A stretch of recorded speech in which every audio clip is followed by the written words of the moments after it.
ঋণ কেলেঙ্কারি, খেলাপি, মুদ্রা পাচার সহ নানা অনিয়মে বাংলাদেশের ব্যাংকিং খাত প্রায় নড়বড়ে। এর মধ্যে 10টি ব্যাংকের অবস্থা নাজুক। অন্তর্বর্তী সরকার ব্যাংক খাতকে তুলে আনার চেষ্টা করলেও 10 ব্যাংকে ডোবানোর নেপথ্যের নায়করা এখনো ধরাছোঁয়ার বাইরে। গ্রাহকদের আমানত লুটে নেওয়া রুই কাতলাদের পাশাপাশি এই অপকর্মের সহযোগী এমডি, ডিএমডি, ঋণ বিভাগের পরিদর্শন কর্মকর্তা, শাখা প্রধান ও নিয়ন্ত্রক সংস্থার রক্ষকরূপী ভক্ষকদের অনেকেই এখন জার্সি বদলে ফেলেছেন। Double million offer, Walton fridge কিনে পেতে পারেন 20 লক্ষ টাকা, রয়েছে কোটি কোটি টাকার নিশ্চিত উপহার। ব্যাংকের দৈন্যদশার সুযোগে ব্যবসায়িক সুফল চলে যাচ্ছে পার্শ্ববর্তী দেশগুলোতে। কেন্দ্রীয় ব্যাংক সূত্র ও অনুসন্ধানে এসব তথ্য জানা গেছে। ব্যাংক খাতের অনিয়ম নিয়ে শ্বেতপত্র কমিটির প্রতিবেদন মতে গত 15 বছরে $240 বিলিয়ন বাংলাদেশ থেকে পাচার হয়েছে। কিন্তু যারা পাচার প্রক্রিয়ায় সহায়তা করেছে তাদের বিরুদ্ধে দৃশ্যমান কোনো ব্যবস্থা দেখা যাচ্ছে না। শুধু আইএফআইসি ব্যাংকের সাবেক চেয়ারম্যান সালমান এফ রহমানকে গ্রেফতার ছাড়া বাকিরা ধরাছোঁয়ার বাইরে।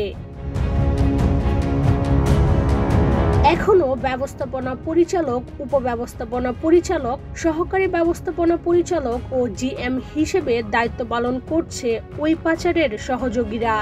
এমনকি ব্যাংক খাতের সবচেয়ে বেশি ক্ষতি হওয়ার সময় দায়িত্বরত সাবেক 3 গভর্নরের বিরুদ্ধেও কোনো আইনি পদক্ষেপ দেখা যায়নি। নিম্ন স্তরের কিছু কর্মকর্তাকে চাকরি থেকে অব্যাহতি দেওয়া ছাড়া ঊর্ধ্বতন কর্মকর্তাদের বিরুদ্ধেও তেমন কোনো ব্যবস্থা নেওয়ার কথা জানা যায়নি। গত 19 আগস্ট ইসলামী ব্যাংকের 250 কর্মকর্তা ও 31 অক্টোবর সোশ্যাল ইসলামী ব্যাংকের 579 কর্মকর্তাকে চাকরিচ্যুত করা হয়।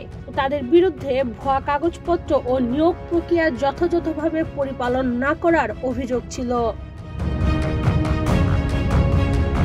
গত 18 নভেম্বর 262 কর্মকর্তাকে চাকরিচ্যুত করে ইউনিয়ন ব্যাংক। এছাড়া বাংলাদেশ কমার্স ব্যাংকের 219 কর্মকর্তার পদোন্নতি স্থগিত করেছে বাংলাদেশ ব্যাংক।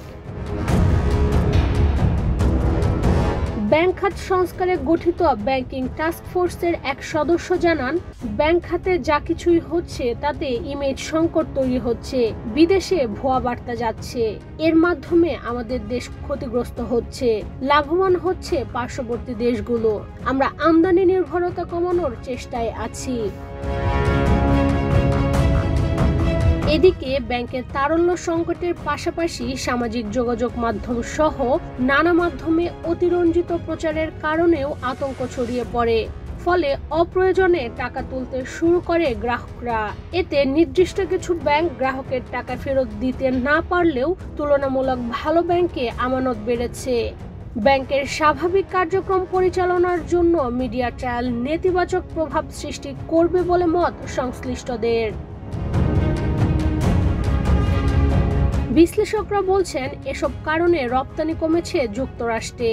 চলতি বছরের জানুয়ারি থেকে অক্টোবর পর্যন্ত দেশটিতে বাংলাদেশের পোশাক রপ্তানি কমেছে 3.33%।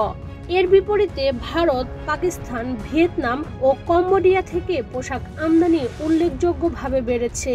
গত এপ্রিল থেকে অক্টোবর পর্যন্ত আগের বছরের তুলনায় ভারতের পোশাক রপ্তানি 35% বেড়েছে। বাংলাদেশ ব্যাংকের governor doctor Ahsan H Mansur এক সংবাদ সম্মেলনে জানান, ব্যাংকগুলোতে অডিট চলছে, তবে অডিটের বিষয়গুলো আমরা এখনই প্রকাশ করতে পারছি না।